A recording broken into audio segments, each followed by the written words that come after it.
And the volume used to be more. Why? National anthem.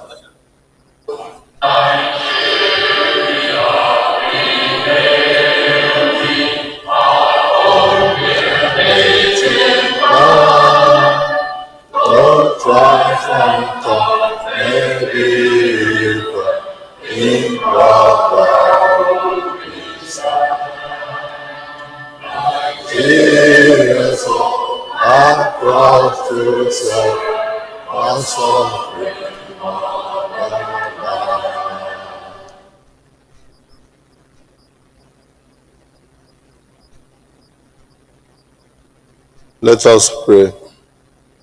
Almighty God, ruler of heaven and earth, we beseech thee to inspire and guide all our counsels and actions, so that we may always walk in the path of justice, love, and charity to one another. Help us with thy grace to do only those things that will promote the unity, happiness, and prosperity of Nigeria. Amen.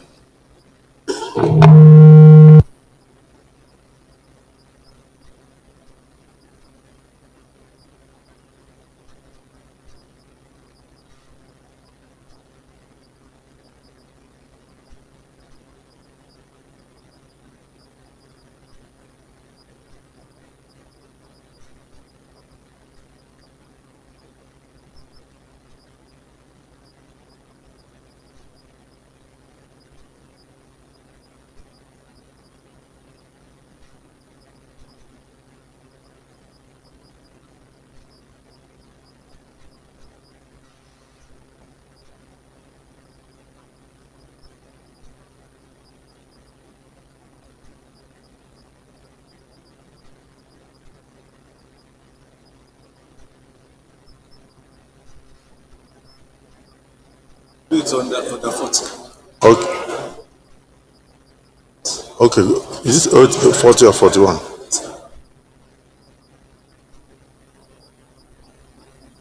Distinguished colleagues, please let us examine the votes and proceedings of our last sitting. Page 1217, page 1218, page 1219, page 1221,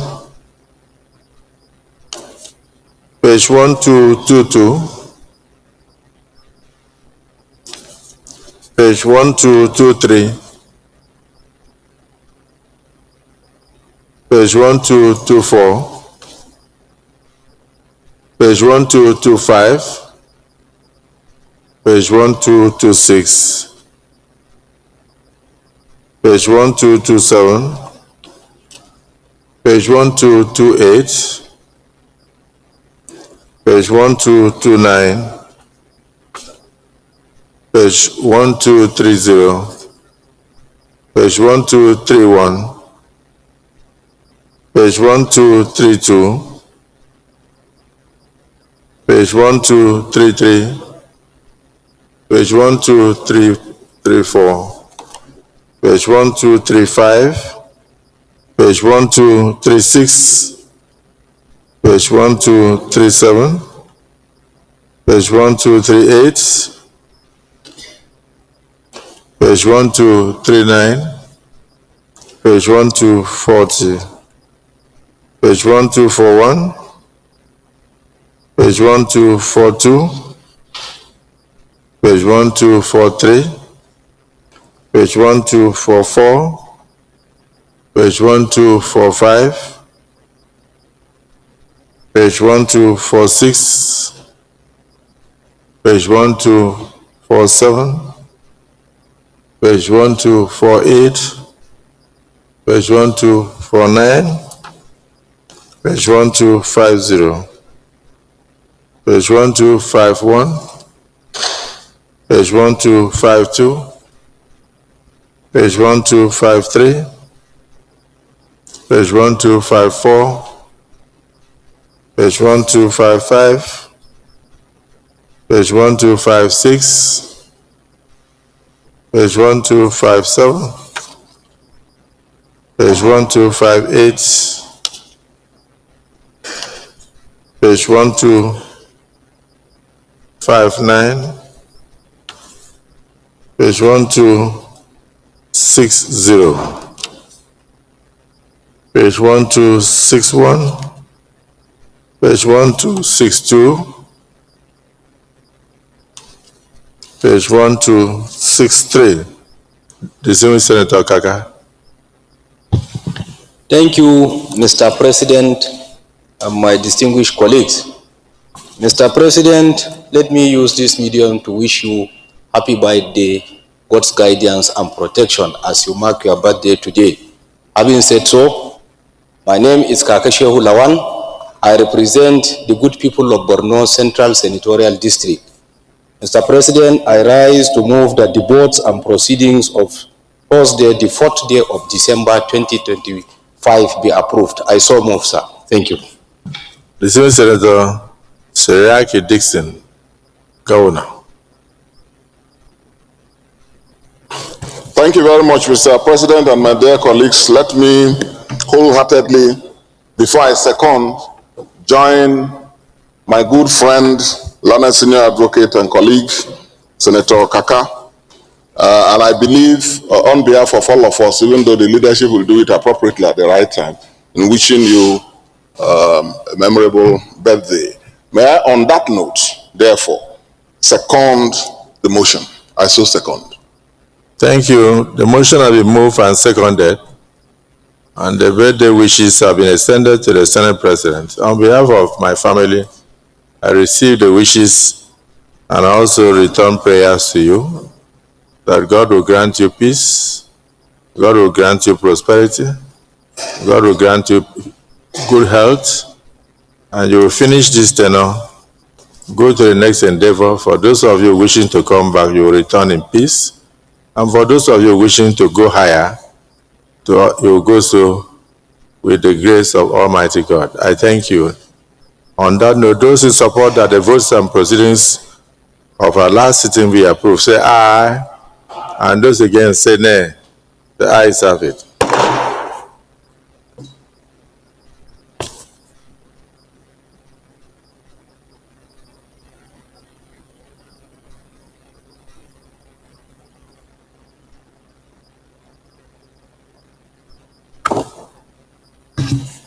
Distinguished colleagues, today the following distinguished senators will be celebrating their birthdays on the 9th day of December 2025, except the Senate President. One of those born today is distinguished Senator Gausu Oborokpabio, GCON, President of the Senate. Yes, who is not celebrating his birthday. Thank you. The other one is distinguished Senator Jaribe A. Jaribe. And then you have another person, distinguished Senator Natasha Akpoti-Uduaghan.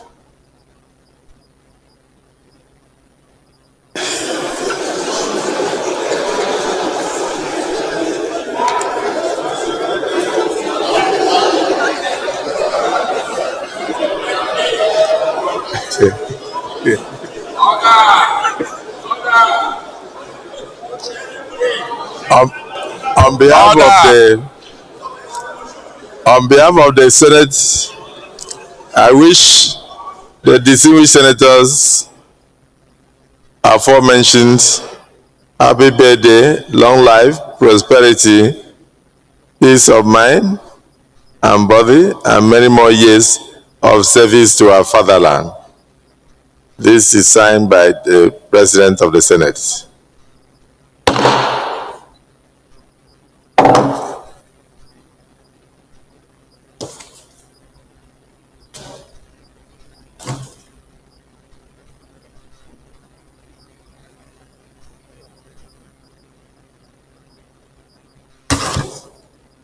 Correspondence from Mr. President.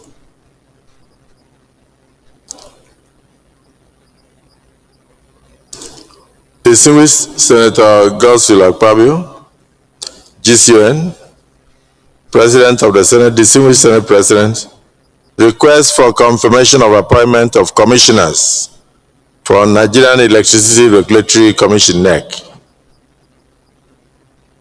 In accordance with the provisions of Section 35, subsection 1 and 3 of the Electricity Act 2023, I am pleased to present for confirmation by the Senate the appointment of the following two persons as commissioners of the Nigerian Electricity Regulatory Commission. Number 1, Aisha Mahmood Kanti Bello, Commissioner, reappointment. Number 2, Dr. Fahad Fouad Olayinka, Commissioner, Olayinka Animashaun, PhD, new appointment. This appointment supersedes my earlier submission via letter dated 6th August 2025.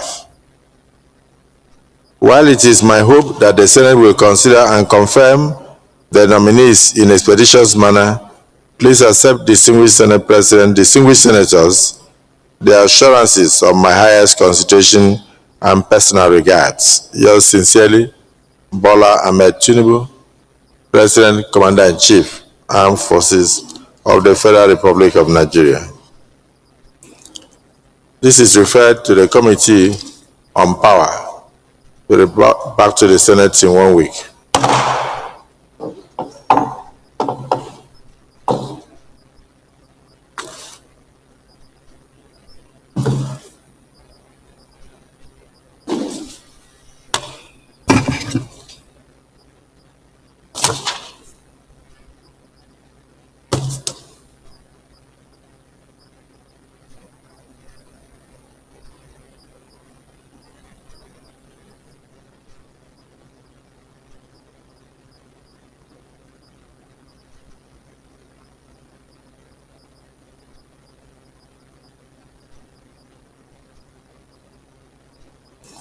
Another correspondence from Mr. President.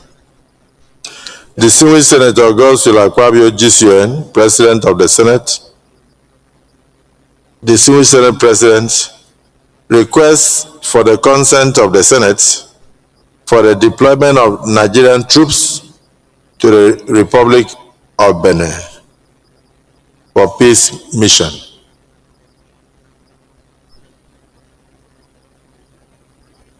Pursuant to Section 5, Subsection 5, Part 2 of the Constitution of the Federal Republic of Nigeria 1999 as amended, I seek further to consultation with the National Defense Council, the consent of the Senate for the deployment of Nigerian troops to the Republic of Benin.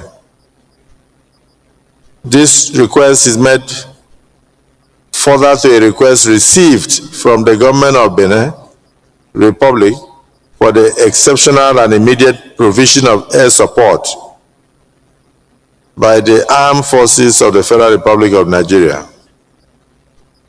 The distinguished Senate may wish to note that the government of the Republic of Benin is currently faced with an attempted unconstitutional seizure of power and disruption and destabilization of democratic institutions. The situation, as reported by the government of Benin, requires urgent external intervention.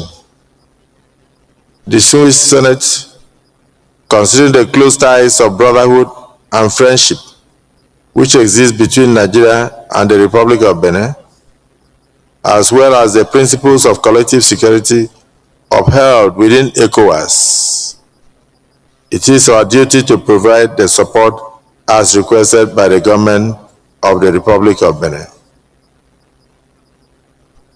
While it is my hope that the Senate will consider and approve this request expeditiously, please accept, distinguished Senate President, distinguished senators, the assurances of my highest consideration and personal regards.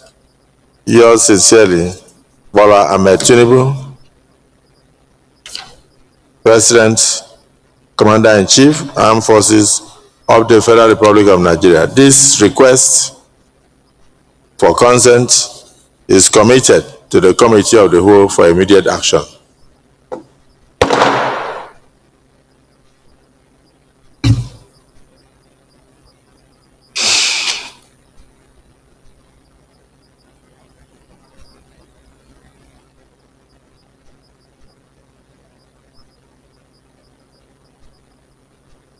Any petition?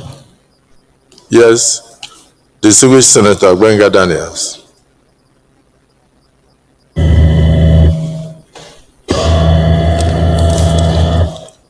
Thank you, Mr. Senate President.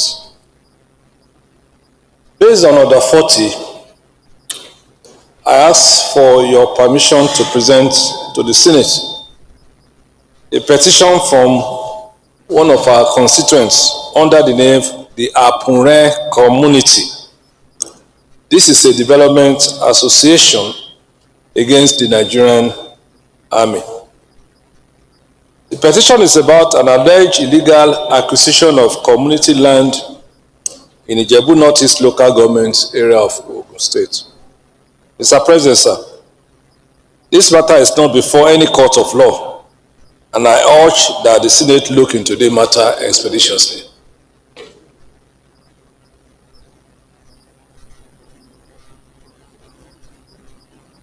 You may proceed to lay the petition.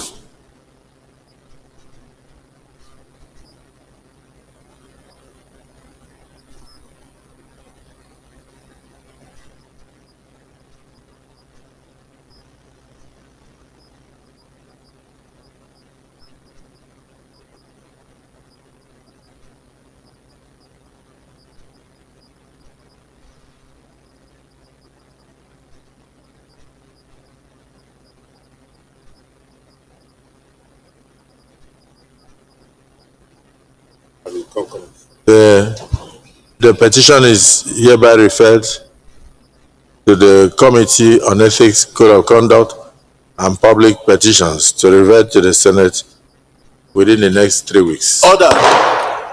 Point of order, Mr. President. Senator Karimi was the first. No, you asked me to do this last week. No, Senator Karimi had raised. Mr. President, last week I stood to move this motion and you deferred it to the next business day, which is today. You will still have an opportunity after Senator Karimi. All right, Mr. President. Thank you, Mr. President. My colleagues, my name is Karimi Sunday Steve. I represent the people of Kogi West. Mr. President, I come under Order 41 and 51, matter of urgent public importance. Mr. President, this issue has gotten to do with our children sitting for WAEC next year, and the registration is ongoing. Some of these children, sir, my colleagues, the subject they are offering under computer studies, civil education, and all previous trade subjects are being wiped off, and they are now made to sit for subjects in new areas where they had no previous education. It is urgent that we look at this so that it will not lead to mass failure of our children nationwide. Thank you, sir.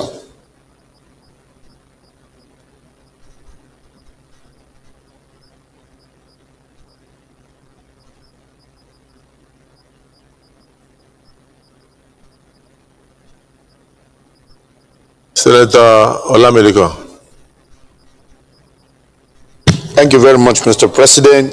Adeola Solomon Olamilekon. I represent Ogun West Senatorial District in the Senate of Federal Republic. Mr. President, I want to thank Senator Karimi Sunday for coming up with this important matter under the matter of urgent public importance. Mr. President, they said it's teaching time, save now.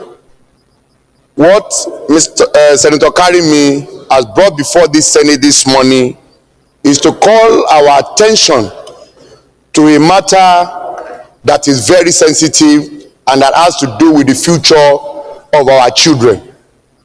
And I'm of the firm belief that if it is true that the government is trying to introduce a new curriculum, a new subject for our students to sit for in the coming WAEC, it is only right and proper to call on the Committee on Education of the Senate to, as a matter of urgency, invite the Minister of Education, invite WAEC, another relevant examination body in this regard, to give us clarification as to this matter, so that if it is something new they are bringing up, we should ask how far are we prepared, or the students are prepared, and how do they intend to cover the curriculum if it is new. But if it is not new, maybe they change the nomenclature or the name of the subject. There will be clarification by the time they appear before us. So I'm suggesting that we invite this relevant committee. The motion has not been moved. Oh, so we just wanted you to second. Oh, I rise to second the motion as moved by Senator Karimi. So you have another opportunity. Thank you, sir. To espouse your opinion. Distinguished colleague Senator Karimi made me on this motion and said that WAEC is trying to introduce 3 new technological courses and trying to make them compulsory in the next WAEC examination, which comes up when? In May. And that the children, the new courses are new, they don't have lecturers, they are not being taught, and yet they want to make it compulsory. That this is a panacea for total failure in something that they would have used 5 years to teach our children. And that most students take about 8 courses. If these 3 courses are made compulsory, it means that our children will be left with 5 subjects. And those 5 subjects, you are not sure whether they will pass. So it's almost like an imminent failure of our children in future. So he sought the permission of the Senate to raise this issue today for consideration. Is it the view of the Senate that it be allowed to come under matter of urgent national importance? Those in support say aye. Those against say nay. The ayes have it. Yes, Karimi.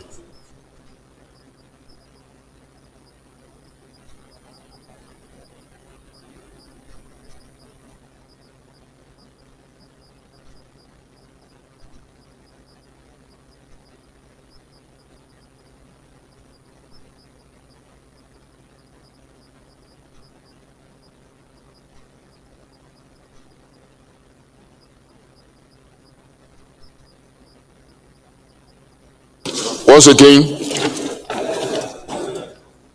Mr. President, my colleagues, my name is Karimi Sunday Steve. I represent the people of Kogi West.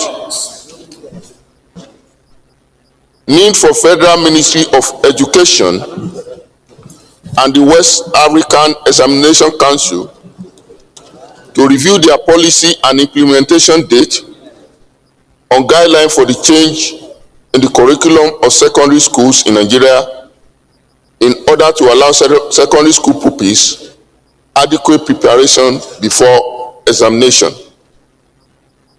The Senate notes that Section 14(2)(b) of the Constitution of the Federal Republic of Nigeria, 1999 as amended, provide that the security and welfare of the people is the primary purpose of government. And to this end, Section 18 of the same Constitution provides that government shall direct its policy towards ensuring that there are equal and adequate educational opportunities at all levels. The government of the Federal Republic of Nigeria is required by the grand norm to promote science and technology, strive to eradicate illiteracy, and ensure education for all citizens.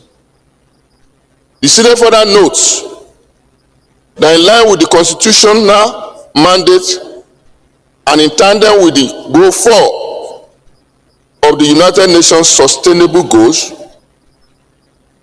the Federal Republic of Nigeria created the Federal Ministry of Education to pursue educational policies for the nation and also established the West African Examination Council pursuant to WAEC Act 1973 as the major examination body for senior secondary school education in Nigeria.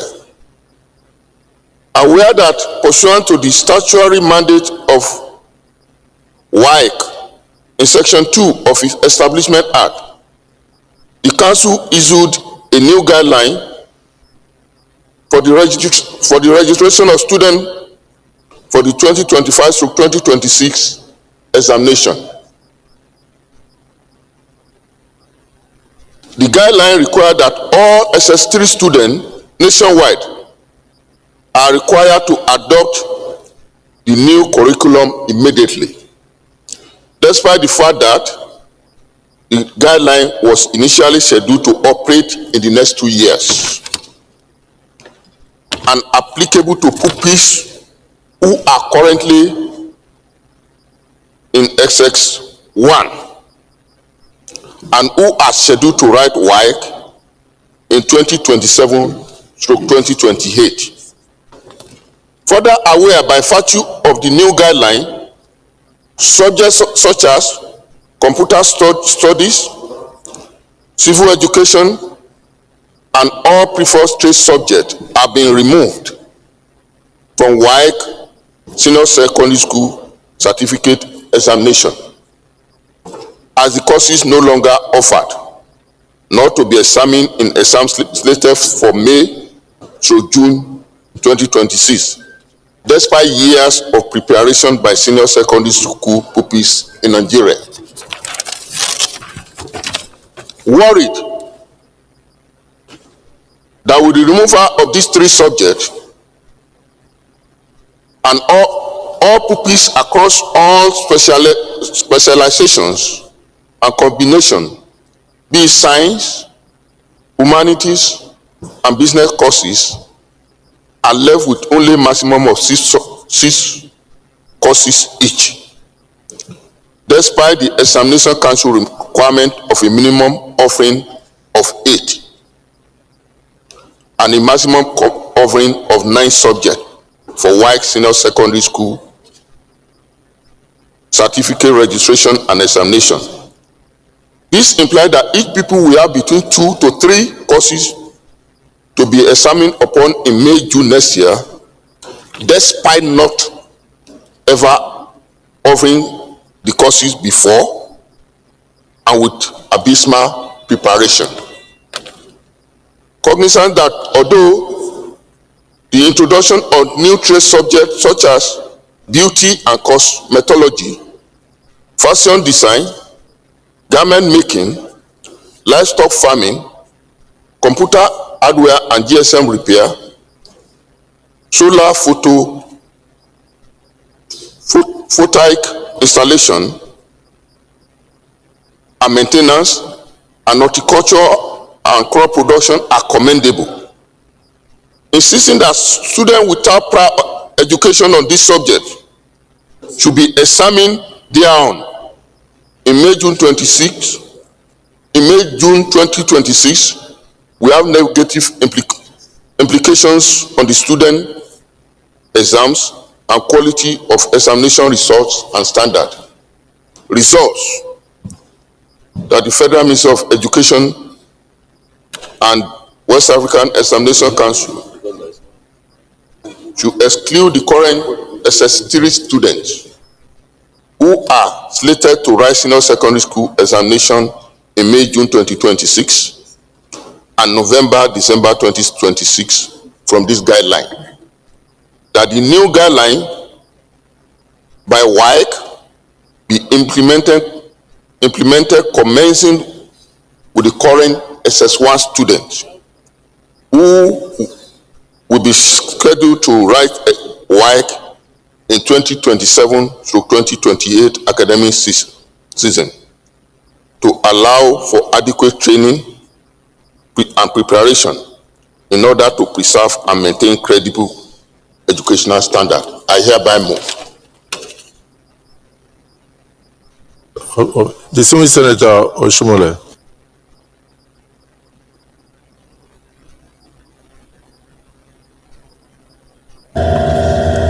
My name is Adams Aliu Eric Oshomole. I represent the great, creative, and highly educated people of Edo North in Edo State. I rise to support the motion very ably and competently and timely moved by distinguished Senator Karimi. And with your permission, I would like to, in addition to seconding, I would like to, Mr. President, that you grant me a few minutes to speak in favor of this motion. Proceed. Thank you, Mr. President. I believe listening to the well thought out motion, it just reminds me of one of the problems we face in this country. A culture of hadochism. We wake up, we think of an idea, we seek to implement without preparation. In every other civilized part of the world, an introduction of a new subject or a new tax, anything, the citizens are put on notice that over the next 2 years, 3 years, this shall take off. During this period, government has responsibility to do homework. In this case, first asking the question, do we have qualified teachers enough to teach in every secondary school across the length and breadth of Nigeria? Mr. President, I dare say that evidence does not exist. Have we prepared the laboratories, all the necessary equipment to make this kind of subject possible? Mr. President, that evidence does not exist. Have parents been informed to prepare the minds of their children to take on board these additional subjects? Mr. President, that evidence does not exist. So the Minister of Education can't wake up overnight and say, from June, you shall be examined for a subject that you probably have not been taught, or you don't even have people to teach it. I do not have any iota of doubt about the noble intention of the ministry. But the intentions are not enough. We must be seen to do sufficient homework to enable us carry out what obviously, if well coordinated, will be in the national interest in view of the fact that the world is now moving increasingly to knowledge-driven, computer-based, and we are in a digital world in which even artificial intelligence has become the theme of the day. I am also not sure that in introducing these new subjects, the old one should completely be deleted. I want to borrow from the preemptive statement of Chairman of Appropriation by appropriating part of his unrecorded statement, because the motion hadn't been seconded by the time he made those statements. Therefore, I hereby appropriate his words to say that, Mr. President,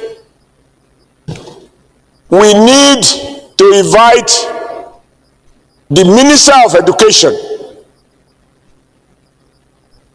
to engage our relevant committees the Committee on Education, the Committee on Third Fund, all relevant educational committees, and to persuade the committee with verifiable evidence as to what is on ground to enable these courses to take place.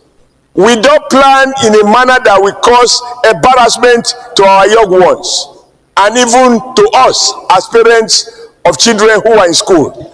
I therefore urge my colleagues to look at just two things here. Know whether or not it is desirable to teach, but whether or not proper homework has been done to enable this subject to be taught in a manner that an average child can be fairly advised to be examined on a subject for which he has not been properly taught.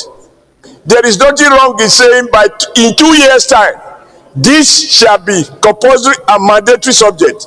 And during those periods, government itself will have done its own work, and this exercise can take off smoothly without any impediment.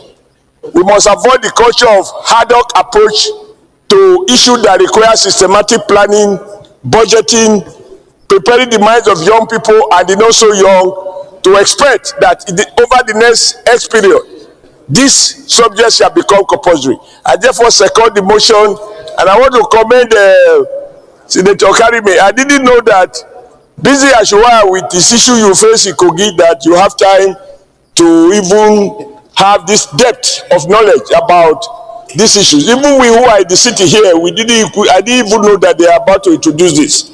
So I want to thank you, and I plead with my colleague that we should support this motion in total by inviting the Minister of Education and all his officers to speak to us on these issues. Thank you, Mr. President. Senator Idiat Oloranti. Your Excellency, the President of the Senate, I rise to support this motion. However, I would like to inform members that before the Ministry of Education can take a very serious decision like this, there is a Council of Education in Nigeria. And that Council of Education comprises of all the commissioners of education in all the states in Nigeria. And as much as possible for this to be introduced by the ministry, by the federal ministry, they must have the concurrence of all the ministers of education, the commissioner, pardon me, in all the states in Nigeria. And to this effect, I want to believe that it will do us well to thoroughly investigate this motion before us. And not only this motion, not about these 3 courses alone. A new curriculum is being proposed as well. It may also be an opportunity for us to ask further questions about all of this. So members, and as well as the general public, can be aware of what is going on and why this is taking place. But unilaterally for the Minister of Education to take a position like this, I doubt it as much, and as such, I recommend that it should be invited and the issue should be thoroughly investigated. Thank you, Mr. President. Swing Senator Olamilekan. Well, thank you very much, Mr. President, for giving another opportunity to speak on this all-important matter. Mr. President, as I've said earlier on in my earlier remark before, you direct that the motion be moved formally. I can observe that the new courses that have been introduced according to the body of this motion, they are more of practical subject than theory. Because if you look at subjects like cosmetology and beauty, fashion design and garment making, livestock farming, computer hardware and GSM repairs, solar photovoltaic or installation and maintenance, and horticulture and crop production. According to the body of this motion, most of these subjects are practical subjects. And the fear as expressed by the mover of the motion, Mr. President, I'm in total support of the fears that if students who have no prior knowledge of all these subjects will be examined in the 2026 West African Examination Council, it calls for concern, serious concern. And it is expected that the Minister of Education has questioned, not only to be theoretical in their approach to studies, also being practical, which is a work in this singular cause for concern. And I'm of the opinion. Anybody opposed to this motion? You have information, Senator Ireti. But I have an additional, a great shame where we are struggling to get into the 21st century in terms of computers. The relevant agencies, studies, civil education is also move that we should discuss. And for you to, at this stage, remove computer education, computer studies from the examination board of WAEC is very curious. I think it will be a disservice to the nation. And it will model up the education. I'm saying it's important to bring the minister to the committee to come and brief us, and the committee can look into this. There has to be a proper investigation so that it's not even rumor. So let us bring the minister and also even the chairman of the council on the education, like investigation, to be sure that this information is even true. And then if the information is true, then we redirect them and that they have introduced. So it also exempt those children, who are slated to write senior secondary certificate examination in May, June 2026, and say, "Nah, that is have it."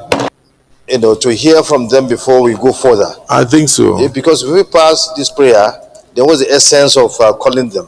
We need to be briefed. Yes. And the head of WAEC. Yes. To appear before the Senate Committee on Education, and thereafter they will revert to the General House. Exactly.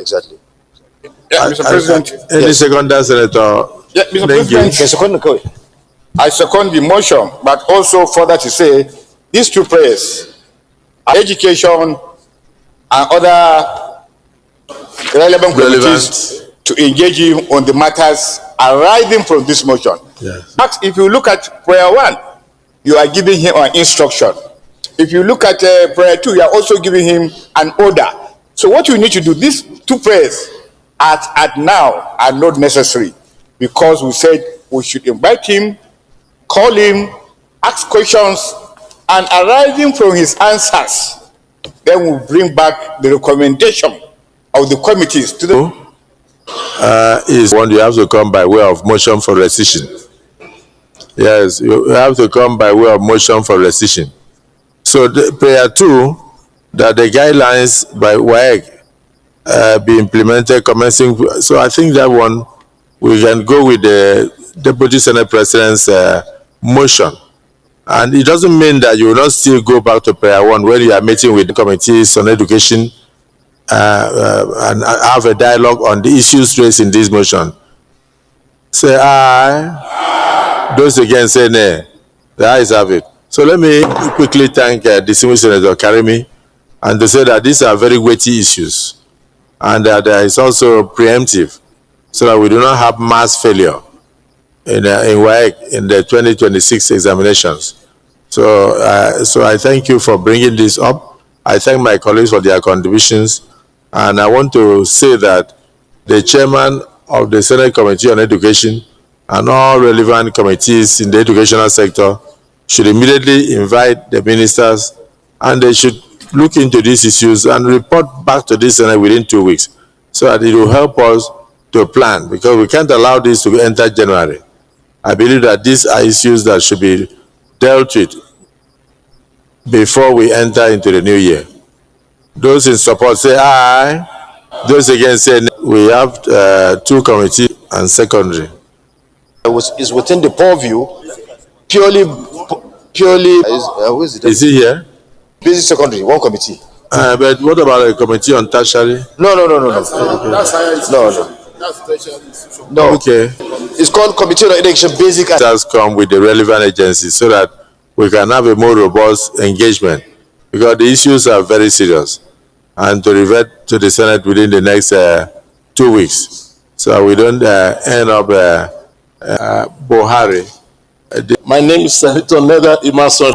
Under Order 41 and 50, have your indulgence to please allow me to come under this Order 41 and 51. Well, what was the topic? It's about the compliance with procurement and local content laws in Nigeria. Please, point of order by the leader of the Senate. That all are the same. You cannot come back here again and raise orders 41, 51 again. You can only bring it by way of substantive motion. It will have to be on our other paper for that to be. Thank you, sir. I'm relying on this, and the president of the Senate shall refuse by the president of the Senate. And it will have to be important. Mr. President. And in saying this, let me also emphasize, and I want to appeal to our distinguished colleagues. With all due respect to distinguished Senator Karimi, the motion that he raised are really urgent. But for a matter that can be on a substantive, Senator Karimi's motion was on the need. We can't come here and... Your point of order is sustained. Legislative debt. Thank you. Leader of the Senate. Point of order, Mr. President. Point of order, yes. Yes, point of order, Mr. President. Yes, Abdul Fattah. Do not expect us to take... After raising it... Order 41... Senator Brown, you may take your seat so that we can properly hear the education. At the same sitting. May. No, I'm aware that he said may. I'm not sure. Mr. President, I am coming in defense because of one reason. Because we had a big matter. So it's on this reason that I'm trying to come under, to his defense. So it's as your discussion, Mr. President. It's as your discussion.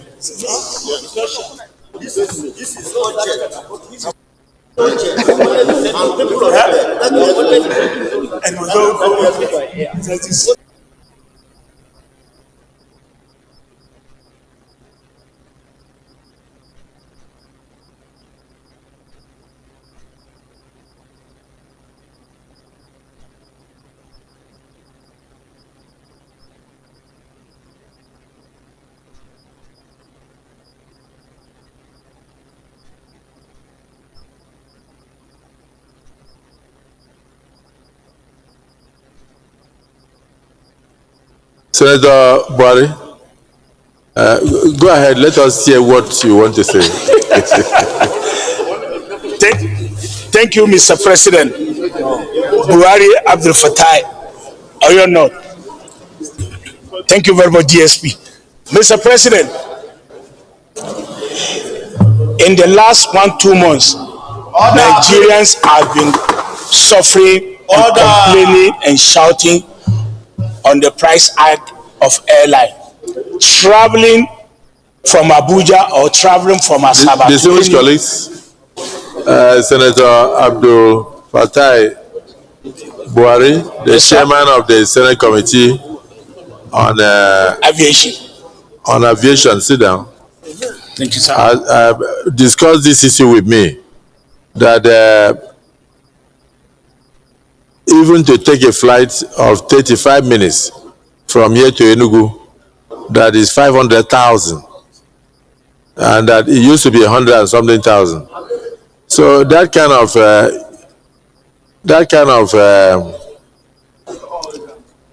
I don't want to achieve 70,000. So one ticket takes away 5 months of minimum wage. We can't afford it. Nigerians will not afford it. And then this period of festivities, it means that people will not be able to move from one side to the other. But they can charge what they like. If the Nigerian Airways that belongs to Nigeria, with taxpayers' money, would have been sympathetic to the plight of Nigerians, and then the so-called crisis. So I think it's something you can raise, and let us see what prayers you have. Please proceed. President, in the difficult to travel from Abuja, I afford to travel. And looking at the festive period that is coming up now, Mr. President, it is important we wave in to help Nigerians because of this festive period that is coming, that people will want to move from one place to the other, particularly since our road is becoming a bit difficult to travel on. Mr. President, we decided to interact with the airline owners. They also have one or two things, but we've not called them formally. Maybe after the Senate has decided, we can now invite them to know why the price is so high like this, and then we can now insist that go and bring down your price, because we don't want a situation that by the time from 20th, 21st, 22nd, they will now be saying traveling from here to Enugu will be 1 million naira. That's the prayer. So to invite them, yeah, okay, to invite the stakeholders, particularly the airline owners and our agency. For us, 500,000. Yesterday, from Lagos to Abuja, at that time I was just laughing because mine was about 400. So, Mr. President, we need ESMAS and be happy to call the AOL, that's Association of Airline Owner and Fund and NCAA, to interact with them before the festive period. I so move, sir. Yes, Senator Ojo Zakalo. Thank you, Mr. President. I could have supported the motion, but I would totally disagree with it. Please. Give me opportunity to... No, it must go. Thank you, Mr. President. My distinguished colleagues, I remain Mohammed Adamu Alelu, representing the good people of Kebbi State, Senator Abdul Fattah Buhari. Mr. President, in supporting this motion, I went an airfare from here to Lagos costing above 500,000 naira. It's too exorbitant when we ticket to Lagos. And in going to Kebbi myself, I have to spend close to about 700. Corresponding increase in the airport charges from either FAN, NCAA, or Nigeria, the airline operators of Nigeria, and other stakeholders to discuss this matter exhaustively. But in the interim, they should suspend this price hike. I so move, Mr. President. Very important and in our aviation industry, Mr. President. Mr. President, distinguished colleagues, just this morning, I called my personal assistant to get a ticket for me for 13th of December from Abu 60,000 naira for Ibom Air. Mr. President, this is unheard of. This is unheard of. To the question to the Ministry of Aviation of Federal Republic of Nigeria, when are we going to have back to serve theirs? When? And I want to call on the... Yeah. Okay, Nigerians. So I want to bring together all the relevant stakeholders to the table, because Senator Ojo Kalu, as much as he loved the motion, he raised a very Senator Alero has raised a vital issue. There is no corresponding increase in aviation fuel or aviation taxes by Federal Aviation Authority. FAN. Thirdly, sir, there will thirdly issue related to foreign exchange. I'm of the opinion that in the past there is this intervention by the Central Bank of Nigeria, while so many airline operators were giving some consideration in some exemption, concessional rates, and up to now, and I know it's still on. So there is need for us, having known all these facts, to bring all these relevant stakeholders and confront them. So the Senate condemns the sudden abysmal rise or increase in the airfares in the airfare, and resolves to invite all relevant stakeholders in the aviation sector, including the Minister of Aviation, to urgently appear before the Senate in order to go on. In order to address this airfare hike in the aviation sector. Thank you. Come. Distinguished colleagues, he has moved that motion. Any seconder? Senator Abaribe. Senator Abaribe. He has moved a motion that in view of this abysmal increase of over 300-400% in the cost of aviation tickets, that the Senate should invite all relevant stakeholders immediately to appear before the Senate Committee on Aviation and other relevant committees immediately to avoid exploitation of Nigerians and disruption of travel plans for this. Thank you, Mr. President. My name is Naya Baribe. I represent Abia South. I second the motion ably moved by Senator Lamileku with regard to airfare. I so second. Thank you. Distinguished colleagues, the motion has been moved.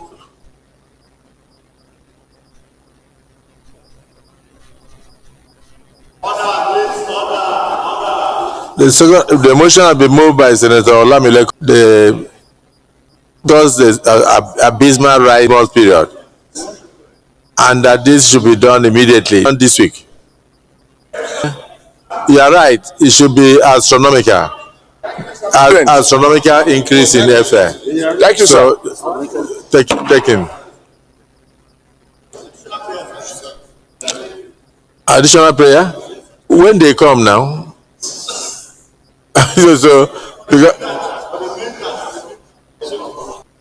so you refer to the leader of the Senate.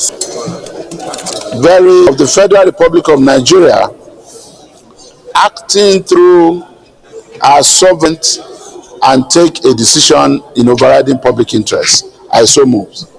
Minority Leader.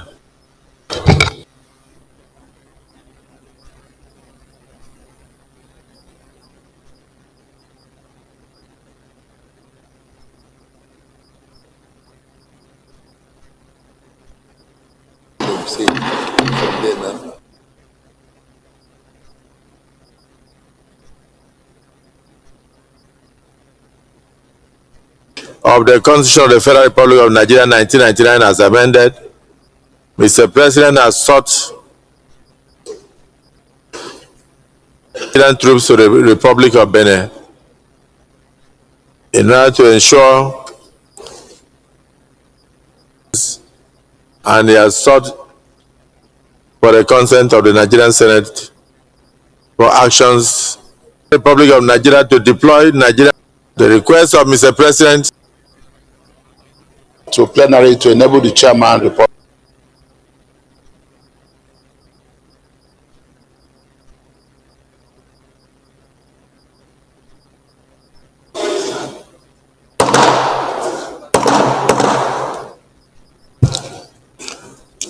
Distinguished colleagues, the Senate in the Committee of the Whole considered the request of Mr. President and Commander-in-Chief of the Armed Forces of the Federal Republic of Nigeria for the deployment of Nigerian troops to the Republic of Benin for peace mission, and approved the request accordingly. Is this a true reflection of what transpired in the Committee of the Whole?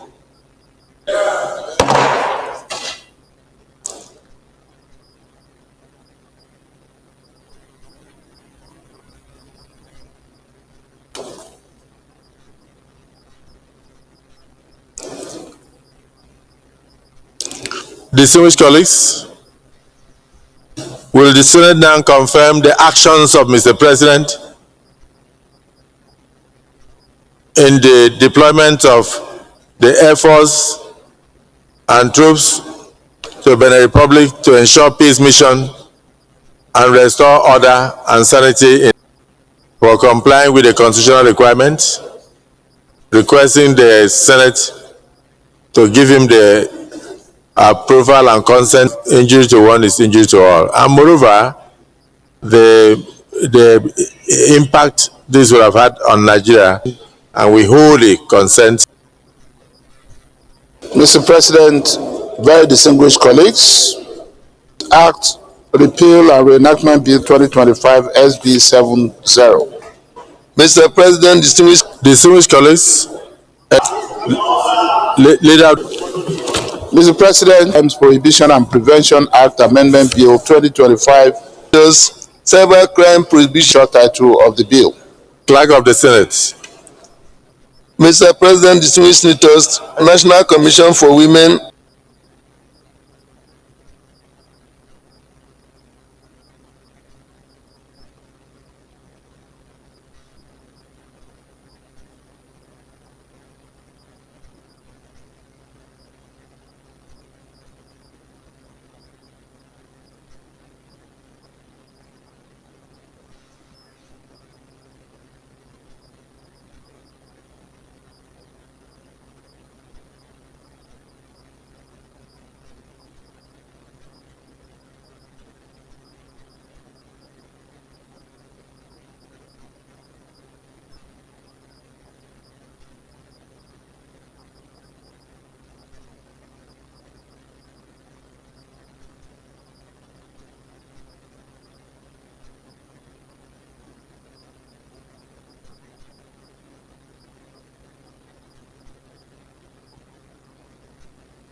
President of Federal Republic of Benin to intervene to stop that coup d'etat.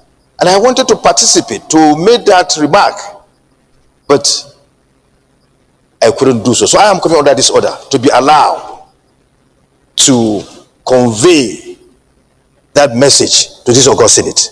If I may be allowed by Mr. President, I can go ahead. Is it the view of the Senate that he be allowed to convey his message from ECOWAS Parliament in respect of the presidential intervention? Those in support say aye. Aye. Those against say nay. The ayes have it. DSB, you are very lucky. Go ahead. Thank you, Mr. President. And I appreciate the understanding of my colleagues in respect of this matter. Mr. President,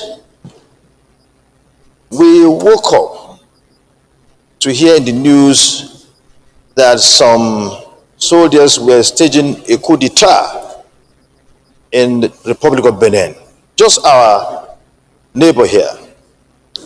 And the president of Benin Republic sent a request to our president, President Bola Ahmed Tinubu, that his country needed intervention of the Nigerian military to stop that coup d'etat.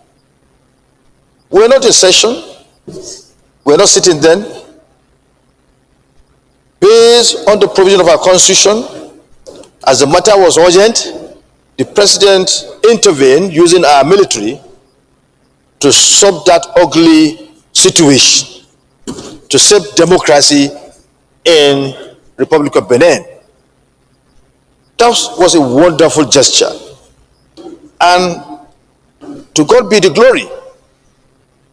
That coup d'etat was stalled.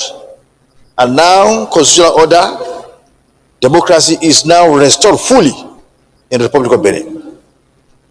So the ECOWAS Parliament asked me to convey the message of the ECOWAS Parliament to the President through this August Senate. That what the President did was the highest thing any country could do to save democracy anywhere in the world. That ECOWAS Parliament, indeed the entire West Africa, appreciates what Nigeria. But if there are mistakes committed by any government, the only way to change such government is through the ballot box. A leader who can stand. Senator, so if there was an indication that there was any dissenting view, I would have opened the issue up for the discussion and debate. But every person was in agreement. We were all in what you call in law, in consensus ad idem.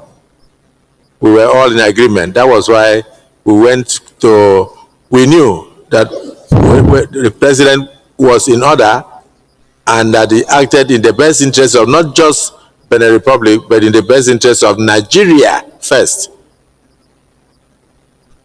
Benin Republic is too close. And insecurity in Benin Republic will affect Nigeria adversely. So you did, that was the reason why I put the question and there was unanimous consent. But when the Deputy Senate President informed me that there was a message from ECOWAS Parliament, who are meeting even at the moment, that they should bring the message here that in looking at any request from Mr. President, the ECOWAS Parliament would like to commend the President for acting not just in the constitutionally, but also swiftly to save democracy. You have also pointed out that the President should go further to invite his colleagues in West Africa to a meeting where they will discuss democratic ethos and good governance to ensure freedom of speech, freedom of movement, and avoid undemocratic actions in their states. And for this, I also commend you. And I assure you that Mr. President will get the message. Leader of the Senate.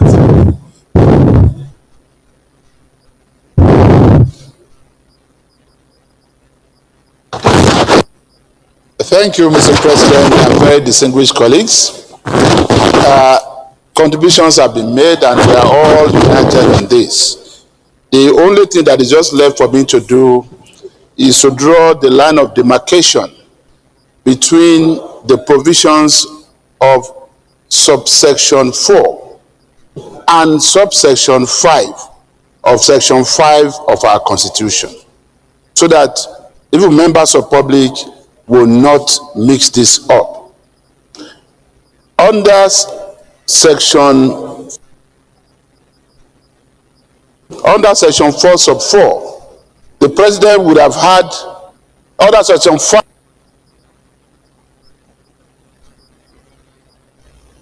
Mike, somebody's under section 5, somebody's after you today. I don't know, sir. Under section 5 subsection 4, the president would have had to seek the approval of the National Assembly, and that would have required a joint sitting of the two chambers, and then would have had to discuss the validity or otherwise of the president's request for our approval to go into war in any other place outside of Nigeria. However, subsection 5 of that same section 5 says, in the event of an urgent threat or imminent fear of our national security or threat to our national security, the president, working with the Defense Council, can deploy our troops for limited military operation, as was done in Benin Republic. And that, Having done that, the president would have to, within 7 days, seek the consent of the Senate. Now, not of the National Assembly, of the Senate. And that the Senate will have 14 days within which to grant such requests by consenting to what the president did. And today, what we have done was to respond in compliance with the provision of section 5 sub 5, because the president requested for our consent on what was done in Benin Republic. I just want to thank all our colleagues for speedily, giving their consent, for not even waiting for 14 days to do this, because this is in tandem with the thinking of well-meaning Nigerians that democracy should not be endangered, in Africa and in West Africa specifically. So I just want to thank you. And with that, Mr. President, may I also join in commending, Mr. President. And if I have your permission, I would like to move to the first order of the day. If you can just give one more senator the opportunity to also say something. I do know that as the leader of the Senate, you would like to move as quickly as possible. But as you were speaking, I believe that the content of the Constitution is embedded in our bosom. The content of our Senate Standing Orders 2023 as amended ought to be embedded in our bosom. But some of our colleagues are yet to go through the standing orders. So sometimes I have to bend backwards even when we come through the wrong order. So I believe that they are still learning this one, but the Constitution they all know. So what you are saying is the reason why when I put that question, I waited and there was no single dissenting voice. That was impressive. So whatever the president has done, the Senate is in total agreement with the president. And then we believe that in any other circumstance which we don't pray for, it should act likewise. Because already that means it's also protecting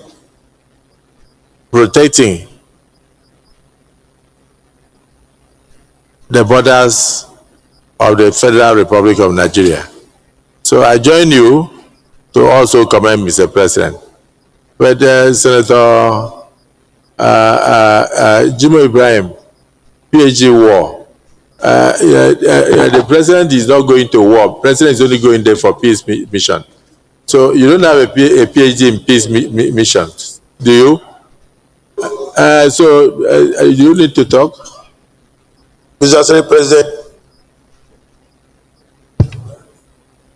No, your mic. Mr. Senate President, my distinguished colleagues, actually, peace is not the opposite of war, and war is not the opposite of peace. I will want to commend Mr. President of Nigeria, President Ahmed Bola Tinubu, for quick intervention.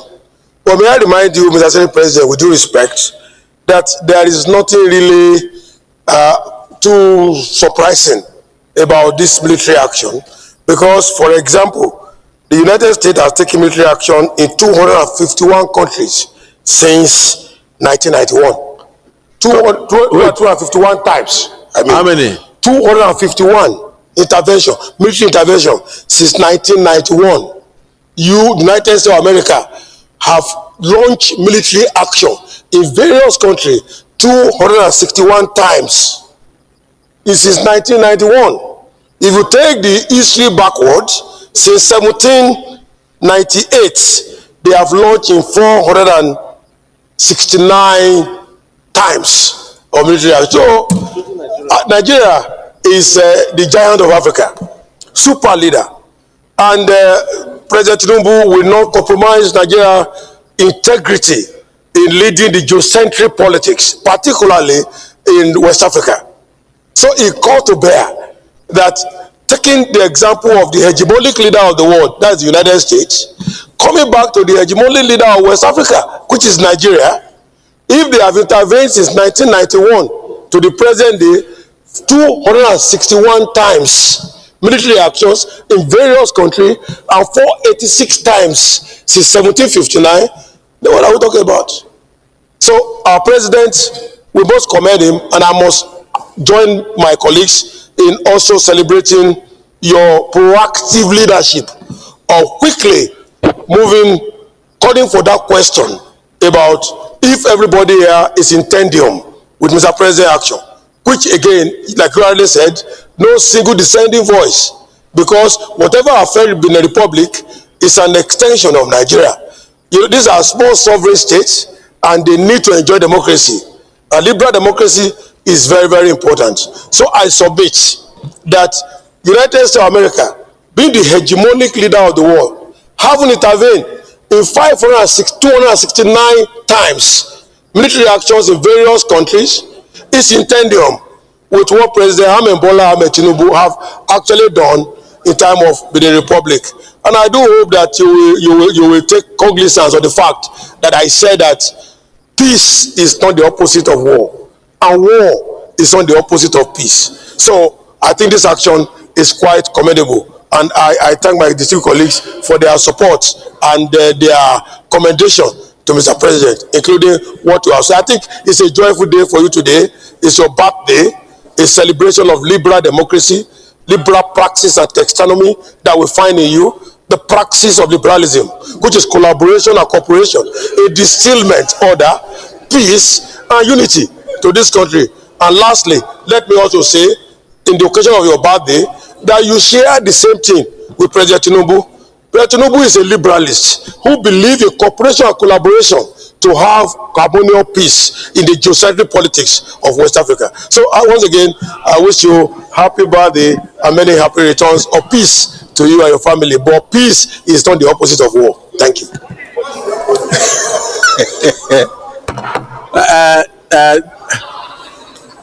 You can see the kind of personalities that we have as ambassadors designates. The distinguished ambassador designates, distinguished Senator Jimoh Ibrahim, PhD warfare. You have just added that peace is not the opposite of war, and war is not the opposite of peace. So I believe strongly that the president's action has forestalled the death of many Nigerians, as would have happened in Liberia. In the past, Nigeria went into Liberia when it was late, and that was why a lot of Nigerian soldiers were murdered. But we succeeded with the collaboration of the international community to bring peace to Liberia, and Liberia was not fractured. I think the same thing happened in Sierra Leone and a few other countries. So we are very happy with the role that Nigeria continues to play, not just in West Africa, but in the rest of the world. Even in Angola, it was Nigeria that was able to work with the international community and brought about the independence of Angola. And if you go there, that is why the plate number of Nigeria is 002, which should actually have been 001. But they said because of how close they are to the Democratic Republic of Congo, they had to give them 001, and then they gave Nigeria 002. And we have continued to play that role in many other countries. In South Africa, we didn't have troops on ground, but we supported the end of apartheid with everything, including contributions from even school children, NYSC, secondary school, almost everybody, civil servants in Nigeria on a monthly basis. We brought a lot of South Africans to Nigeria, and then they got their education here. When I was in Federal Government College, I had many of them in Port Harcourt and other Federal Government colleges.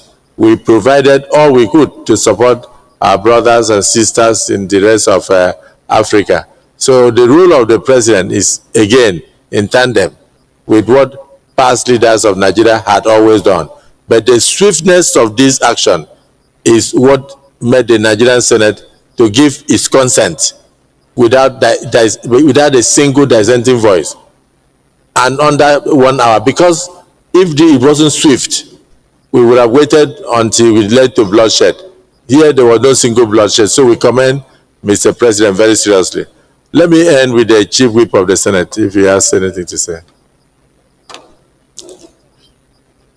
But if you don't have anything, then you can... Well, Mr. President, all I need to say has been said by the previous speakers.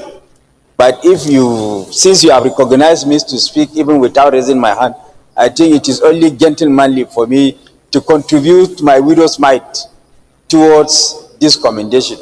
Well, Mr. President, distinguished senators, my name is Mohamed Tahir Monguno. I represent Borno North Senatorial District. I equally align with my colleagues in commending Mr. President for acting swiftly and rising to the occasion by the deployment of Nigerian forces in order to restore democracy. And this parliament, as a repository of the democratic will of the Nigerian people, will always jealously guard and protect the institutions of democracy, the principle of democracy, wherever it is sought to be violated, wherever it is sought to be, wherever it is in jeopardy. So I equally commend Mr. President for acting swiftly to forestall the collapse of democracy in sister nation because of its implication to the wider West African region. Thank you. Yes.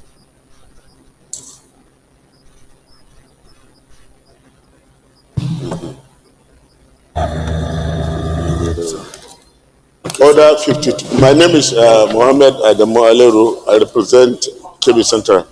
Order 52. 6. It shall be out of order to attempt to reconsider any specific question upon which the Senate has come to a conclusion during the current session, except upon a substantive motion for recession. Mr. President, we have given our consent to the request made by Mr. President, and you have commended Mr. President for acting decisively, and we are all in support of it unanimously. We have taken decision and you have ruled. So it is really out of order to allow debate on this issue, starting with all due respect, the intervention of the Deputy Senate President to all other senators that spoke on this issue. It should be a closed matter since we have taken decision and nobody should bring it except under substantive motion.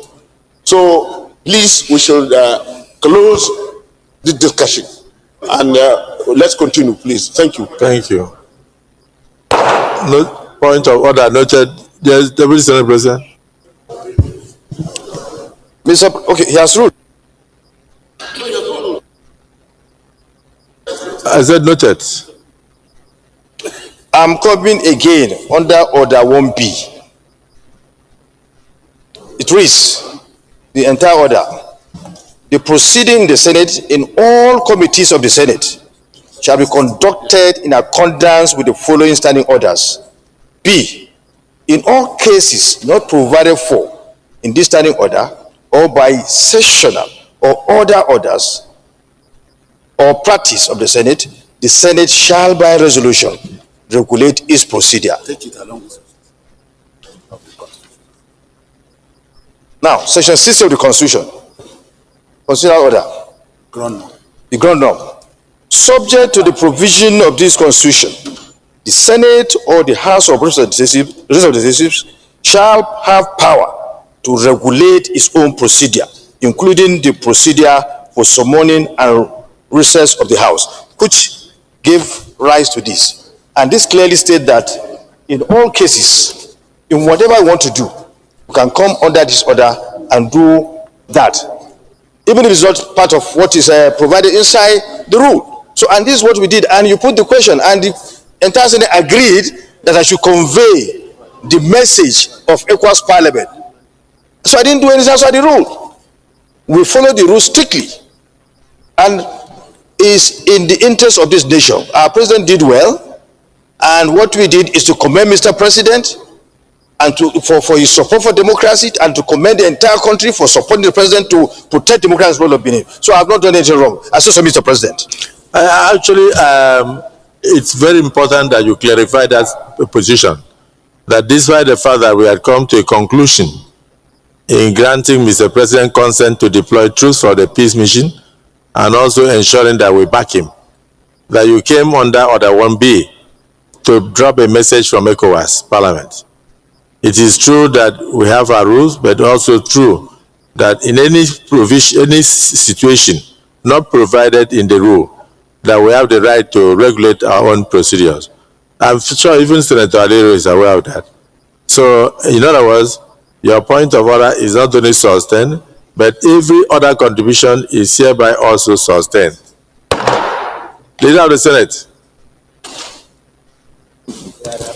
Thank you, Mr. President. Very distinguished colleagues. Mr. President, in taking the first order of the day, let me say that this hallowed chamber should take it as a challenge to further amend our rules, so that in the same way that our rules in section 133 and beyond provided for procedure for dealing with requests from Mr. President during states of emergency, we should also have rules that will guide requests similar to the one we just considered, that has to do with consent for declaration of war or military engagement outside of our country. I believe that is noted for our colleagues to bring relevant suggestions as to amendment. And having said that, Mr. President, let me now say that the first order of the day is the second reading of the National Health Facility Regulatory Agency of Nigeria, Establishment Bill 2025 SB 861. Distinguished senators will recall that the bill was read for the first time in this hallowed chamber on Wednesday, 25th June 2025. Mr. President, you may wish to invite most distinguished Senator Kaila Samaila Dahua to move the motion for the bill to be read a second time.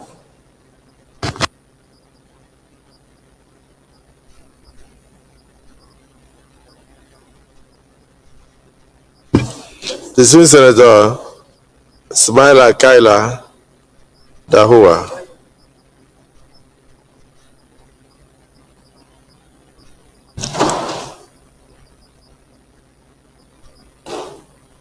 Mr. President, distinguished colleagues, my name is Senator Dr. Samaila Dahua Kaila, and I rise to move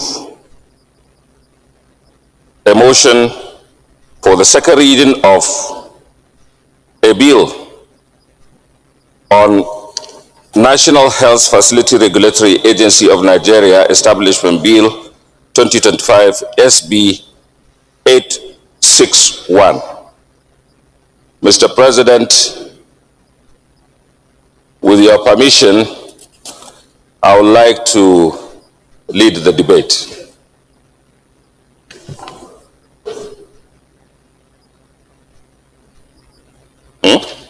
No, it's not a report.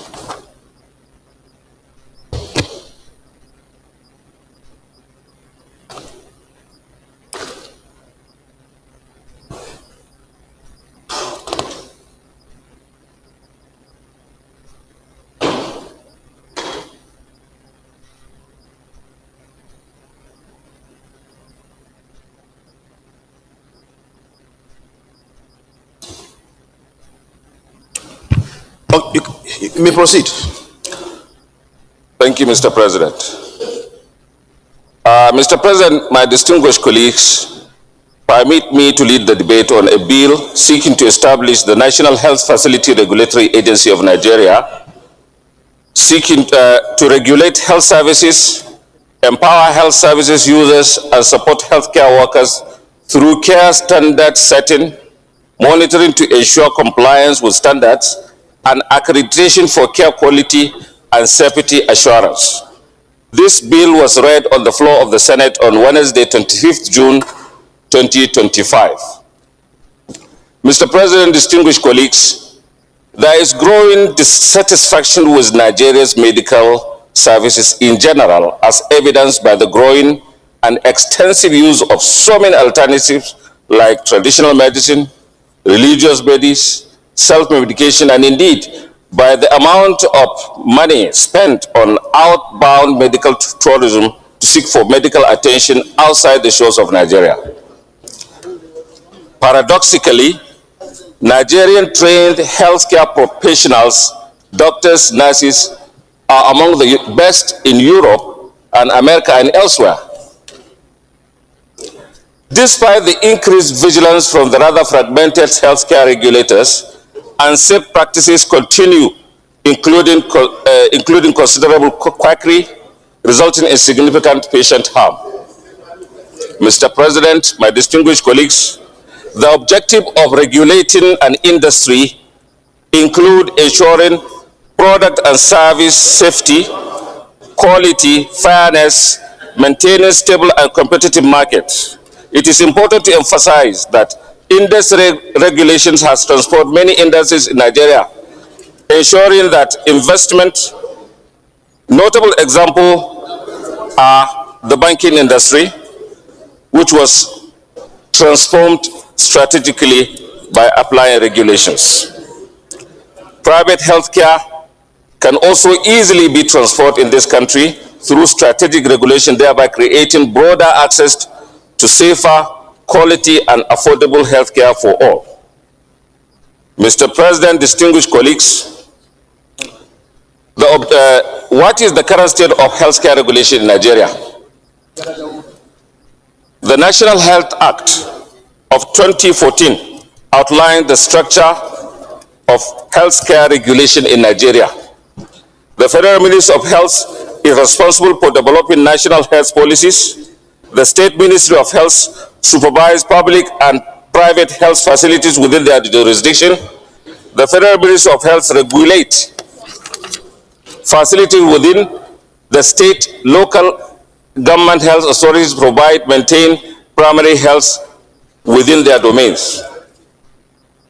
There is also what is called the National Tertiary Health Institutions Standards Committee in the Ministry of Health, which was inaugurated and saddled with the responsibility of improving the governance of health systems in the federal tertiary hospitals across Nigeria. Furthermore, the National Health Act of 2014 mandates the establishment of regulatory bodies like the National Primary Healthcare Development Agency to regulate primary healthcare delivery. It also mandates states' health ministry to oversee private and public healthcare facilities within the state, ensuring quality and safety. Some states have taken the initiatives by establishing dedicated agencies to monitor and accredit these facilities. Notable among them, of course, are the Health Facility Monitoring and Accreditation Agency in Lagos State and Yobe State Health Facility and Health Related Facilities Inspection Agency, YOFIMA. Significant progress has been made by these states, but resource limitation challenges the effective fulfillment of their mandate. It is important to note that the current regulations focus more on healthcare professionals and to a very limited extent on the healthcare facilities. For example, the Medical and Dental Council of Nigeria licensed medical doctors and dentists, while the councils like the Nursing Council and Medical Laboratory Council regulate various professionals. Will these existing agencies working and must continue to be supported? A National Health Care Facility Regulatory Agency is needed to register facilities and to focus on patient safety and service effectiveness without negating the existing professional registration system. It is important to further note that the Federal Ministry of Health usually focuses most of their activities on the public health sector, leaving the private medical sector with little or no regulation or supervision. And again, according to the available data, the public healthcare sector meets less than 30% of healthcare needs of Nigerians, while the private sector provides over 70% of the Nigeria's healthcare needs. Why does Nigeria need National Healthcare Facility Regulation Agency? Mr. President, healthcare facility regulations in Nigeria present significant opportunity to strengthen our health systems and build public trust. The initiative requiring all health facilities secure certificate of standard is an important step towards quality assurance. The National Health Act of 2014 plays a crucial role in ensuring the quality of health care services nationwide by introducing the requirement of certificate of standard. This legislation mandates that public and private health facilities secure this certificate to operate legally. But the absence of National Health Care Facility Regulatory Agency is why this legislation has not been implemented. Furthermore, the proposed agency can effectively regulate non-tertiary health facilities, addressing critical issues such as patient safety and treatment effectiveness, which will improve treatment outcomes, build trust in the healthcare system, and improve health-seeking behaviors of Nigeria. Mr. President, my distinguished colleagues, a hospital is a complex, multidisciplinary institution uniting various medical departments like emergency, surgery, cardiology, pharmacy, under one roof for integrated patient care. Hospitals are complex buildings that must be designed and built for purpose: patient safety, accessibility, infection control, emergency preparedness, integration with multiple departments, and effective information management. Systems must be built into the design to ensure quality health delivery. Establishing national standards in Nigerian healthcare system present a fantastic opportunity to enhance hospital quality and effectiveness. The National Health Facility Regulatory Agency, if approved, will define standards for Nigeria, and licenses will only be awarded to those who comply with standards defined. The agency will set national standards for hospital buildings, hospital equipment and furniture, hospital consumables, hospital disposables, as well as care standards, and ensure compliance. Mr. President and my distinguished colleagues, expanding access to healthcare. Healthcare investment often concentrate in affluent areas of the cities, as these communities can typically afford a wider range of services. This trend had led to an oversupply of facility in certain regions, resulting in overcrowding and challenges to the financial sustainability of the facilities. Regulatory measures could be implemented to encourage collaboration among healthcare providers rather than competition to address these issues. The certificate of standard can require healthcare providers to obtain approval before opening new facilities. This system will ensure that new hospitals are created only when there is demonstrated need to meet the healthcare demands of the community. Additionally, fostering partnerships between hospitals and asset-light clinics can optimize resource utilization and improve service delivery. This integrated approach will reduce competition and contribute to a more comprehensive and efficient health care network. Driving consolidation and collaboration within the private sector. Mr. President, my distinguished colleagues, regulations can be a powerful driver for consolidation and collaboration within the healthcare industry by establishing a framework that encourages partnerships, integrates resources, and enhances efficiency. Regulations can incentivize healthcare providers to collaborate through measures like tax break, streamlined licensing for joint ventures, and grants for integrated services. These advantages will encourage stakeholders investors, and practitioners to work together. By enforcing standardized medical practices and technologies, regulations facilitate smoother mergers between smaller providers and larger entities, thereby improving resource sharing. Mr. President, insight from South Africa's large hospital group, such as Mediclinic, Netcare, and Life Healthcare, can provide to us a very valuable lesson. It is important to note that a Mediclinic in South Africa started with about 3 hospitals some years. Today they have over 50 hospitals within and outside South Africa after regulations of the sector, and they have a revenue of over $4.4 billion annually. So is the case with Netcare and Life Healthcare. They are all having more than 50 different hospitals all over the world at the moment. Mr. President, distinguished colleagues, regulations play a crucial role in enhancing patient safety and effectiveness of therapy through several key approaches. One important aspect is establishing minimum safety quality standards for healthcare providers, facilities, and products, ensuring that essential patient care criteria are met. This can be achieved through licensing, accreditation, monitoring, and reporting patients' outcome and adverse effects. The data collected helps identify trends, errors, or areas that need improvement, allowing for proactive measures to enhance the quality of care.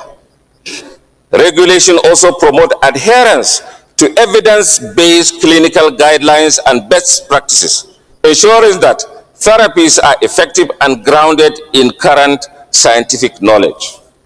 By requiring ongoing education and training for healthcare professionals, regulations ensure that providers remain updated with latest advancements and safety protocols. Finally, regulation holds healthcare providers accountable for their actions, fostering a culture of transparency that prioritizes patient safety and continuous improvement. And in conclusion, Mr. President and my distinguished colleagues, every Nigerian has the right to access safe, effective, and affordable health care. The government is responsible for strengthening healthcare regulations and building trust in the healthcare system. National Healthcare Facility Regulatory Agency, which is born out of the spirit of the Renewed Hope agenda, is fully aligned to over 12 global, continental, and national resolutions and acts, and without a doubt, it is the nation's reasonable and necessary response to the burden of poor health care with high patient harm and low confidence in our national health services. While historical developments in the establishment of several regulatory bodies for various parts of the health services are recognized and appreciated, the sad reality for the Nigerian patient is that their care quality assurance needs remain unmet because of the lack of patient-centric regulator to manage all the gap around the patient by putting the patient at the heart and center of care, which is what National Health Facility Regulatory Agency shall do. The agency shall work collaboratively with existing regulators both at the national and sub-national level to provide an effective practical framework to support the healthcare system, emphasizing improvement through training and development rather than punitive actions. By focusing on growth and capacity building, the agency will pave the way for a national health system that is not just functional, but genuinely effective. This process will require patience, unwavering determination, and understanding that change unfolds gradually. Collaboration and consensus building among all stakeholders shall be essential in this dynamic process. I therefore call on my distinguished colleagues to support this legislation, which has the potential to revolutionize healthcare delivery system in Nigeria. Thank you very much. I so submit. Yeah, yo. Senator Abdul Ningi, then Senator Aliro. Mr. Chairman, Mr. President, My name is Senator Abdul Ningi, and I represent Bauchi Center of Bauchi State. Mr. President, let me commend my brother, Senator Dr. Samail Dahua, for making this bold attempt as a living practitioner, as a doctor, as a politician, and as a senator, in bringing to the fore the problems of health and health accessibility. Mr. President, Dahua has taken us down the road and gave us a historical perspective and give us all the theories, all the happenings from 1960 to date, and gave us all the narratives, all the stories associated with health facility. Mr. President, in none of our regulations over the last 3 decades, over the last 4 decades, has there been an issue about health facility regulatory agency. And the sponsor has taken every opportunity to give us every question that might or may arise from his submission. It's about 9 pages, very good, well articulated, and he has drawn inferences, examples in other African countries. I'm sure he has taken more than 1 hour to do this thing. I will support him with all my heart, and I ask my colleague to key into this very wonderful project. I so support. Senator Adamu Alero. Thank you, Mr. President. Order what? Colleagues. Order what?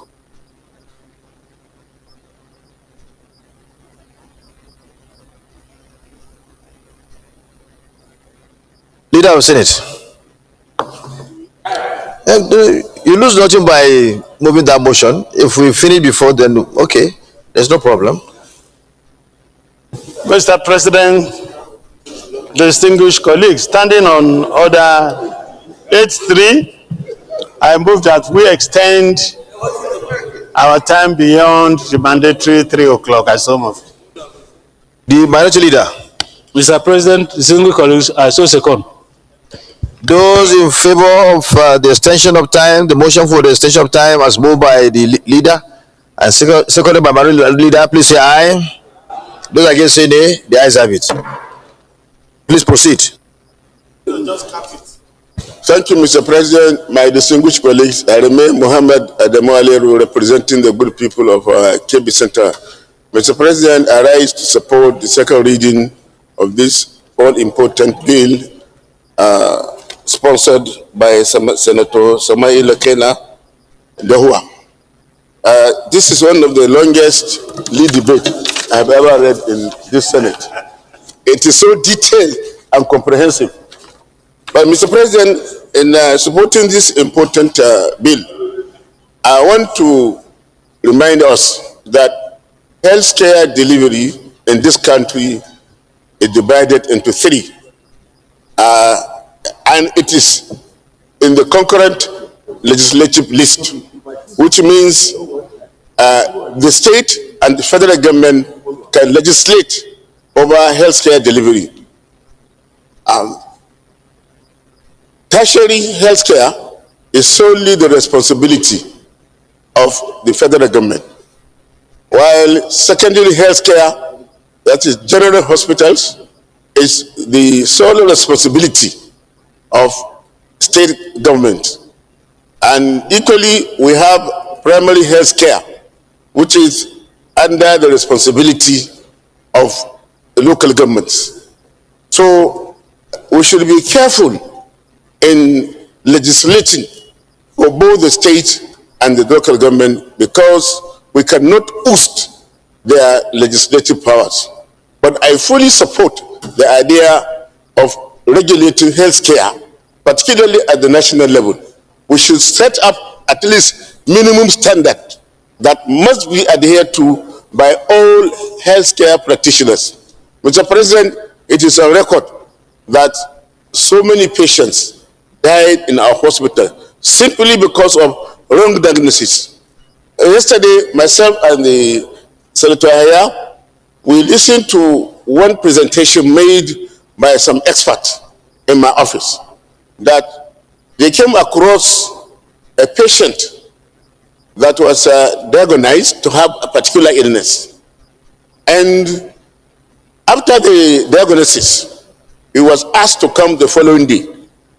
And when he came, they operated on him, believing that they have operated on the right patient. At the end of it all, they discovered that they operated on the wrong patient.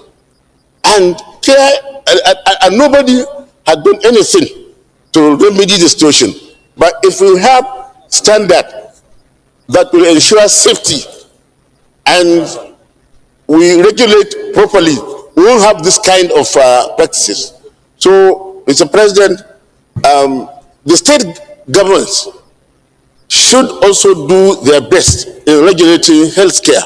Whatever we do at the national level should be replicated at the state level so that there will be uniformity.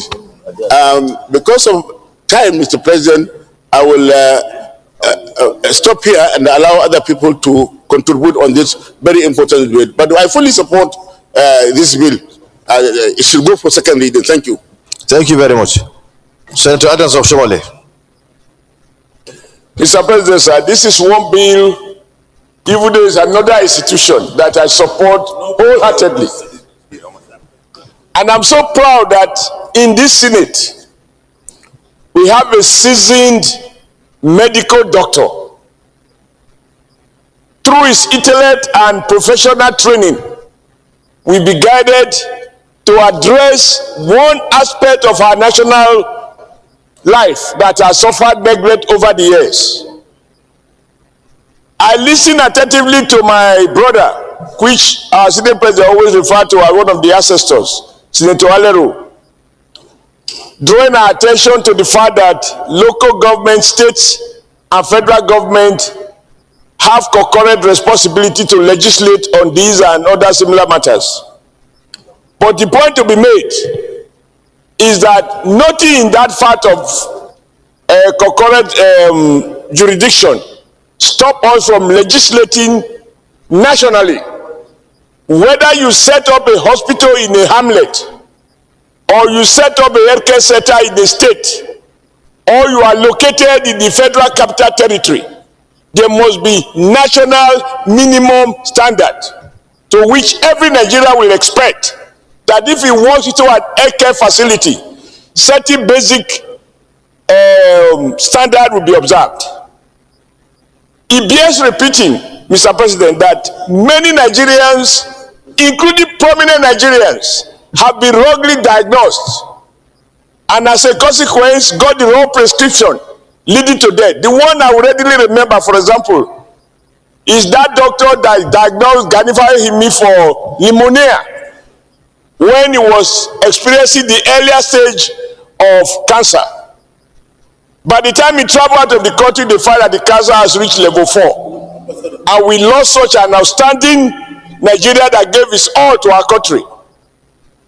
I think as I listened to the doctor and I listened to Senator Alero's lamentation about the information I had yesterday, I said, as always believe, our purpose is not to lament. Whenever we see a loophole, we should fill it.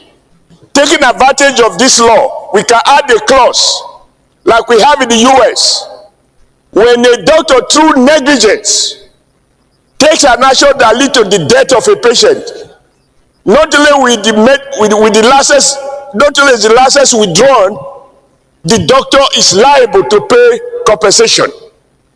And that is why every doctor in the US to practice, you must have insurance cover to pay for any negligence arising from poor judgment or wrong treatment or acting in any manner that lead to a premature death of a citizen. So I have not studied the whole thing, but I'm sure if encouraged after the second reading, thank you, Senator Adams. Your time is off. I know that I've overdone your goodwill, but allow me, I'm lefty, so have mercy.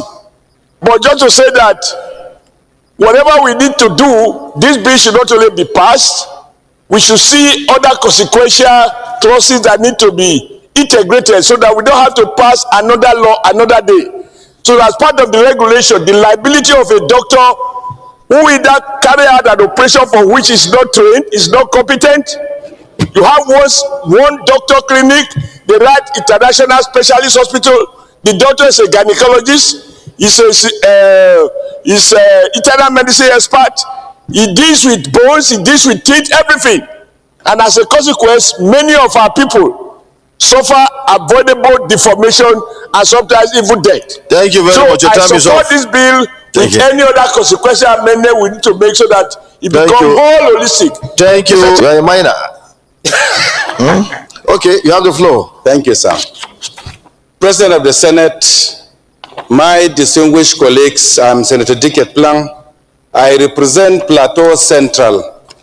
I rise to join my various colleagues in support of this bill that is very, very, very timely.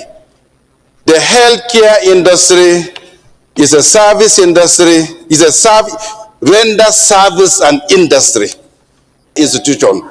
Sometimes we are not mindful about equipment and how recent the equipment are. Sometimes we are not mindful about the building. Sometimes we are also mindful about the personnel for regulation.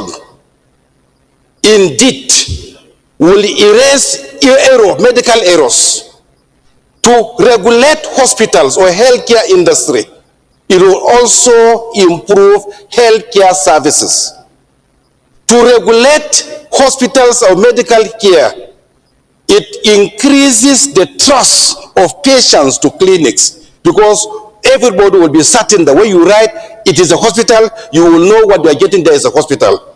So it is very timely that we definitely need to ensure that there is regulation created and then we'll get maximum output in the healthcare. Isa Jibrin, you have 1 more minute each. Thank you, Mr. President, distinguished colleagues. Neda Imaso is my name, representing Edo South Senatorial District. Again, I lend my voice in support of this bill by our very good friend, the doctor who did a very good job in coming up with this bill. It's shocking almost to learn that in our dear country, health services are not even regulated. And if you look back, you see a lot of so-called hospitals or clinics that operate. And we all know into a clinic and begins to receive patients without averting his or her minds to hide matters. On the issue of also regulating having the doctors or these persons brought before or anyone who is found wanting in this case, by the law of negligence under torts, can be brought to book and be made to pay compensation for whatever it is that had led to the death or the misdiagnosis of an individual. Of reservation. The health sector is segmented. You have the pharmacists, you have the medical doctors, you have dentists and others. And each of these segments is self-regulating. I don't know why we are coming up with this overall regulatory body when each of these segments is self-regulating with appropriate sanctions for erring practitioners. Having said that, I also believe that the likes of Standard Organization of Nigeria and NAFDAC are also playing complementary roles in the health sector. I'm not saying that the bill should not pass through second reading, but I think I have few of these reservations, and I think these reservations may manifest themselves during public hearing. Thank you. Thank you very much. Those in favor that this bill be now read the second time, please say aye. It regulatory agency NHFRA to regulate healthcare quality, set standard, conduct compliance, investigation, and A bill for now to establish the National Health Facilities Regulatory Agency NHFRA and to regulate health healthcare quality, set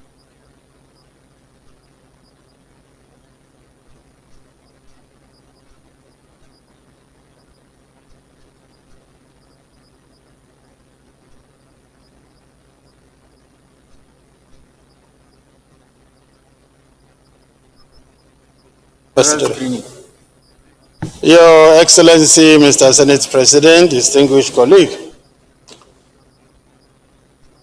request and this beautiful long something 4 and 5 be stepped down. Mr. President, I like to second the motion.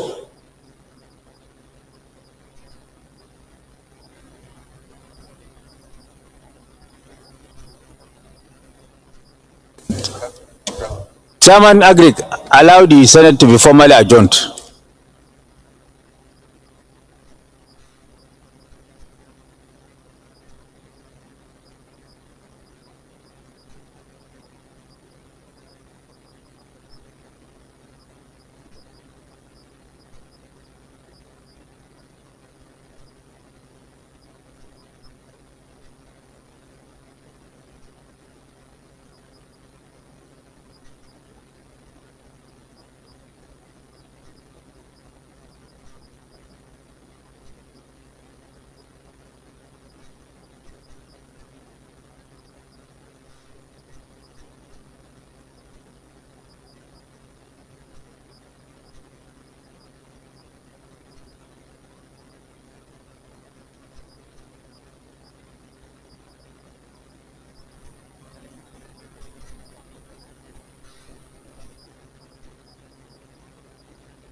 We want to move a motion by rescinding the first motion I move on suspension of residual item 2, 3, 4, 5 for exigency and importance of order 2. I will seek the permission of His Excellency.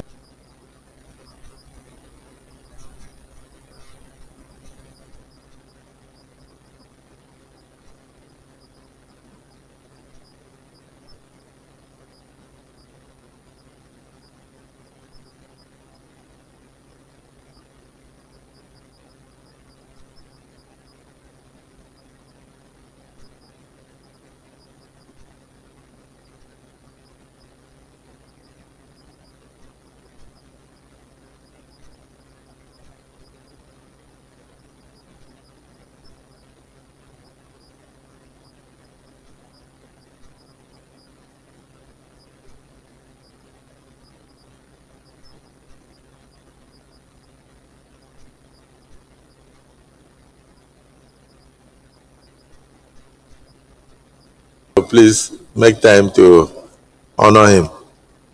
Since the Senate President is not celebrating his birthday, and he wants to thank all senators for their prayers, and probably we'll just go to Jaribe's place to go and join him in his celebration.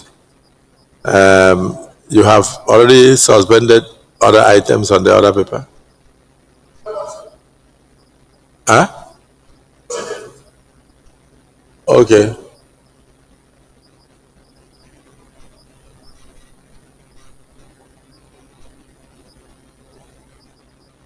Okay, Olanre, please second the motion to suspend all other items on the other paper. Thank you, Mr. President. Very distinguished colleagues, I like to second the motion that we suspend other items on other paper and proceed to, as moved by the Senate leader, I so second.